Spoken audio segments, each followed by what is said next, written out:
ಏನೋ ಅವ್ರದೇ ಮಾಡಿದ್ರು. ಅವ್ರು ಯಾರು ಏನು ಸಾಧನೆ ಇಲ್ಲ.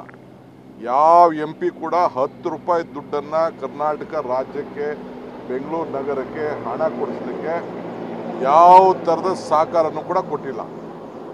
It is ashamed of all the MPs of Karnataka. No one has got, no one has pleaded, no one has met the minister, anyone, except in some time irrigation minister. When I met the irrigation minister, someone I have requested. No one has got 1 rupee even from the Manrega. That money also has not come. Like that, Central has fully neglected Karnataka. But to respect the Honorable Prime Minister, we requested him to inaugurate.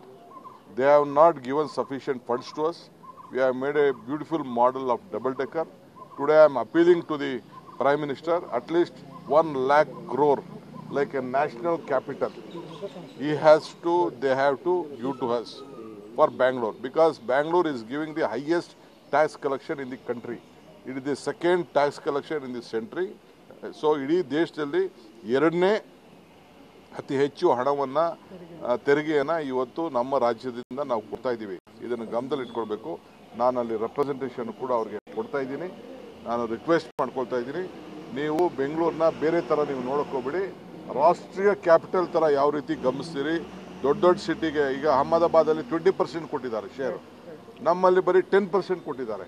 ಇವೆಲ್ಲ ದಾಖಲೆ ಇದೆ. So ನಾನು ರಾಜಕಾರಣ ಮಾಡೋಕ್ಕೆ ನನಗೆ ಇಷ್ಟ ಇಲ್ಲ, ಅವಶ್ಯಕತೆಯೂ ಇಲ್ಲ ರಾಜಕಾರಣ ಮಾಡೋದು.